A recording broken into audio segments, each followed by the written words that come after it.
Welcome back to Under Oath. Today we have actor Wilson Bethel. Wilson, can you hear me? Yes. I got to tell you, what cuts me up the most about what Marvel does is, Daredevil was on Netflix, and then it goes and Disney. Then it goes away. Then it comes back on Netflix, and the same great actors that they had in the original series they bring back for the second. Was that even in your mind that, hey, yeah, I'm gonna get back on this show? No, I mean, I think I had sort of I had let that go. Obviously, it had been a hope and a dream of mine for years, but a lot of years had passed, and at a certain point, I think I had sort of given up the ghost on it. And then the call came, and it was one of the best calls I could have hoped to have received. So no, I was surprised, but of course so excited to return. I mean, when your agent calls you, and I don't know, I assume Marvel doesn't call you directly. I assume your agent calls you and goes, "Hey, Wilson, this is going to sound weird." I mean, is that basically the way that went over? Yeah. That was more or less it, and the best kind of weirdness. I gotta love that, man. You got a new show coming up on Netflix called Untamed. Why don't you tell me a little bit about that? Untamed is a very character-driven sort of murder mystery that takes place in Yosemite, which is a very cool setting for any show, I guess. Eric Bana plays the lead. He plays an investigator with the ISB, which they do sort of high crime investigations within the National Park Service. And what initially appears to be, I guess, sort of a routine death within the park unfolds into a kind of bigger investigation and mystery. I play Shane McGuire, who is a wildlife management guy who lives in the park. He's an ex-Special Forces and just sort of a mysterious lone wolf kind of character who is a primary antagonist of Eric Bana's character and adds a really fun, sort of mysterious and dangerous element to the story that sort of continues to deepen and unfold over the course of the show. So it's a little hard, this is a very kind of spoiler heavy show. I'm trying to give the broad strokes, but look, it's a riveting show to watch. The performances across the board are really amazing, and it's shot just in some of the most beautiful locations that you could hope for. The writing's amazing, gets some really deep themes, and this is a show I'm very proud of. When you get the script, do you ever look at it and go, "Hey, hold on a second, I guess you don't have choices." They're like, "Well, hey, it's on the page." Did anybody allow you to improv in the show, or is it just like, "Hey, listen, you're going to read directly off the page and that's it"? Oh, no, you always have choices as an actor. I mean, the first choice you have is whether or not to take a role, and then if the people that you're working with are good collaborators, you have all kinds of choices along the way of how to shape a character and how to make the character your own. So whether sometimes that means improvising stuff dialogue wise, but that also means helping to shape the way that a character looks, his mannerisms, all that stuff. That's all your job as a performer, and those are essential parts in how the character comes off on screen. I get to talk to a lot of actors, a lot of directors, and I always ask them the question. For example, I was talking to Jerry Bruckheimer the other day, and I asked him how he chooses a project, and his answer was this: I have to like it. Yeah. Is it sometimes it's challenging when you get a character? Do you ever go, God, this is going to be a challenge? I get to play this. I'm a DA here. I'm basically a killer here, and now I'm an Army Ranger. I mean, what kind of prep do you do for something like that? Yeah, I mean, look, I think there has to be a connection to the project as a whole, which to me usually comes from the quality of the writing. There's not like a genre or a thing that I'm most drawn to. What I'm most drawn to is the quality of the words on the page. And this is an example of a script in a show that it was just so clearly written by a masterful writer. Or writers in this case, as a duo. And then the other part of that obviously is the character. And is there something that I feel like I can access within myself for this character? Do I feel right for this character? I mean, obviously you want to be challenged by a role, but you also want to feel like you can, like there's something in you that can find footing within that role. So those are, I mean, to me, those are the big things as far as how, deciding how, if I want to pursue something. And this show had both of those things in spades, beautifully written scripts, and then the character, it was just sort of fascinating to me, this interesting blend of a guy who just sort of lives by his own rules, in off the grid, sort of in the middle of nowhere, and then when he comes into contact with the outside world, it's the results are interesting. Yeah, it's always interesting to me when I watch actors play different characters and see them move through seamlessly through things. Because I was watching you as a DA on another show the other day, Sure. and I was watching that. And as a lawyer, I kind of was like going, okay, how close does he have it? Is he pushing the bout? Because a lot of times it's a lot of fluff, and it's not the actor's fault; it's what he's reading. Sure. How many attorneys have come up to you after seeing that show and go, dude, I think you really nailed it? Yeah, I mean, more than a few. I also, with a show like one of my best friends is a lawyer, so I spent some time sort of shadowing him, going into court with him, spending time with him in his office. It's also, it's one of the fun parts of this job is getting to immerse yourself in, if you're lucky, you get to immerse yourselves in some very different kinds of characters. And one of the joys of that is getting to sort of imagine yourself in these different lives. And hopefully you get a chance to put yourself in direct touch with that, as I was able to do with that friend of mine, or certainly at the very least, sort of putting yourself in imaginative touch with those types of careers and personality types and whatever else. And it's freaking fun, man. It's Yeah. like, it's what makes his job incredible. Just getting to imagine all these very different lives for yourself, as other people.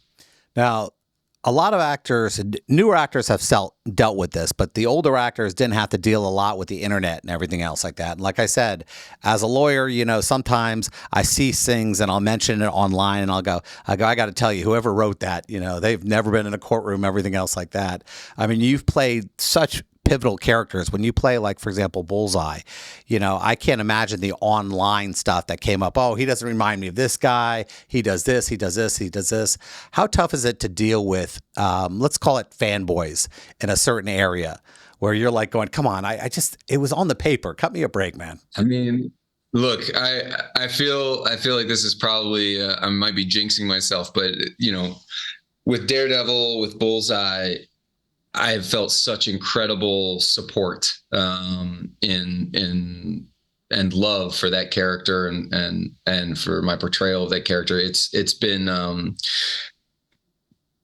honestly one of the most gratifying professional experiences I've ever had. So, I try not to listen to too much, to too much white noise as it is. But I'm fortunate that people stop me in the street, and I go to conventions and things like that. And people are so kind, so enthusiastic. And I just haven't honestly really encountered that much hate. So I know that, I'm sure it's out there. There's always going to be haters in the world, but I'm lucky that I haven't interacted too much with it. Yeah, I only mentioned that because I also write comic books, and I'll be at Comic-Con in 2 weeks. And Yeah, I know cool. the fervor of people when they come to me. They go, well, why did you make this choice? And why? I said, Right. dude, I just wrote it. Yeah. You try to be caring and loving to your fan base. But Yeah. sometimes you read some stuff. And the hard thing for me in the beginning was letting things go. Yeah. When you see a review or you see something else, how tough is it for you not to type something or to go, well, the reason why? I mean, I'm sure early in your career it was different. Yeah. I don't I don't know that my relationship to it has changed all that much, to be honest with you. I mean, it has always affected me, but I would never say I've never been devastated by what other people said. And so I don't know, maybe I've had sort of a healthy middle road relationship. I know people who like won't read anything, can't watch their own work. They just don't want to have any interaction with their work beyond the work itself. That's certainly not me. And on the other hand, obviously there are people who sort of get consumed by the response to their work, and that's not me either. So I don't know. For the time being, aka the last 20 years that I've been doing this, I've figured out how to find some kind of balance, and I just keep my head down and keep trying new things. I think you can't be afraid to put yourself outside your comfort zone and see what happens. And I think that's been a formula that's worked for me thus far, and I'll probably just kind of try to keep doing it.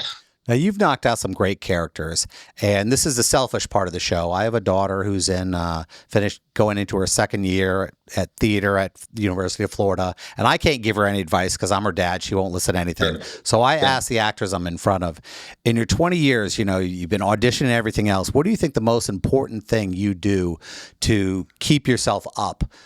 During a lull, hey, I have been working for a couple months. I don't have a audition lined up. I've lost a couple. I mean, what do you do to keep yourself up during those situations? I mean, for me personally, I'm a very physical person. So keeping my body feeling great, staying healthy, working out or spending time outside, whatever, like it's extremely important for me to feel good in my body. And so that's, I would say, an essential piece, but that could be anything for anyone. I think that the main thing is, and where I've seen a lot of people, sort of not make it, not just as an actor, but I guess anywhere in a kind of, creative field or a challenging field, is getting obsessed with the idea of succeeding, or obsessed with the idea of, I can't believe I didn't get this or whatever. I mean, the important thing is to have a life that feels healthy and fulfilling outside of whether or not somebody says yes to you in an audition room. And the only way that you're going to have any sustained success is by just being able to keep showing up day after day. You can't show up day after day if you're getting just devastated every time you lose out on a job. You have to have, I think, a steadier bearing, because this is with something like acting. You have to play a long game, and it's too exhausting if you're getting mortally wounded every time somebody says no to you. So you got to have, it's just so important to have balance. That's the only way you can sustain a long career, and the only careers that I know in this business that have worked are ones that have really stayed the course, despite all the challenges. You mentioned earlier that, when people recognize you, they're normally positive and everything else like that. A lot of people have a problem once they become big, and once people start recognizing them. Who do you surround yourself with? Who keeps you humble? I mean, to be clear, like, if I were Tom Cruise or something, and you're walking down the street and getting like mobbed by people, I think that would be a very different experience in terms of like removing you from reality. The nice thing is that at my level of success or whatever, like, I feel like my day-to-day life feels very normal. And maybe somebody comes up to me once a day or once, every 2 days or whatever, and just says, "Hey, you're that guy from," or like, "Hey, I really love your work on this thing." And of course that feels great. That feels like, that little ego boost, and just generally satisfying that your work is reaching people. But I mean, I think the biggest danger to an actor is sort of getting removed from a larger reality, and unfortunately, my life has never, my life has never not felt normal. So I mean, look, I have a beautiful, very patient, and loving wife, who keeps me in check all the time. I've got a daughter who challenges me constantly in a million ways. So, that's all stuff that's very important. A great friend group, and family. But I also, my life has never become some like juggernaut of fame and drugs and success where like suddenly I didn't know who I was anymore. Yeah, I've always recognized myself more or less. It's true. When people do come to you and you think I have a different thing. I get smacked normally when I get uppity about anything. I normally get hit real quick. So, Yeah, right. that keeps me in line because I know the greater powers, don't like it when I get a little uppity. Exactly. Yeah. I mean, I think self-awareness is key too. Self-awareness is just key in everything in life. Yeah. Every once in a while, I talk to an actor or another celebrity, and I ask them, I said, you get notified of, let's say, a high school reunion, and you go, do you go or do you not go? Well, this is a touchy subject because I just had my 25-year high school reunion a few weeks ago, and I was extremely excited to go. And then something came up at the last minute, so I had to bail. But that was like heartbreaking to me. I desperately wanted to go. I love that. So I'm like a total nostalgist. So for me to see like old friends and people I haven't seen in 20 some years, like that would yeah. I'm still a little broken up about it, but you know what? There'll be a 30, hopefully. Yeah, it happens, man. It does. And what I notice is the more stuff I do, it gets more difficult to talk to people because I don't know if they want to be friends with me or they want to be friends with what I became. Right. And, sure. I'm sure you get hit by that every once in a while when somebody comes up to you. Is it hard to distinguish, whether somebody's being legitimate with you or do you know like immediately and going, yeah, I recognize this? I mean, I feel like I have a pretty good gut on those things. And I feel like I've always had a gut about, I mean, irregardless of fame, I guess, or anything like that, just about who people are. And, if I like being around them, if their vibe feels authentic.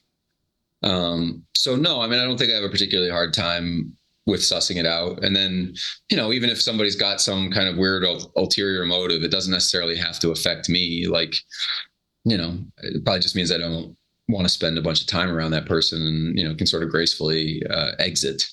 But yeah, I've never felt like suddenly I looked around me and I felt like everybody was a phony, or something like that. Like, yeah. I've always been pretty good at sort of seeing people for who they are. Okay. Coolest moment based on fame that you've received where you go, I can't believe I'm getting to do this. Wow. I had a weird one a few months ago where I like on a few hours notice, I got flown to Abu Dhabi for this convention, for like one of these comic conventions out there. And, you're flying, first class across many oceans to the other side of the world and sort of being treated like a prince on the ground there. Went to an Usher concert in Abu Dhabi, and the whole thing was just extremely surreal. And you just sort of like, wow, this is wild. But I think that's the key is, realizing that, yeah, this is not normal life. This is an incredible blessing. And it's as surreal as it is, it's also just a moment in time and it'll pass. So you get to enjoy it. And then, after 36 hours on the ground in Abu Dhabi, I was back to work on Monday again. So then, life goes on.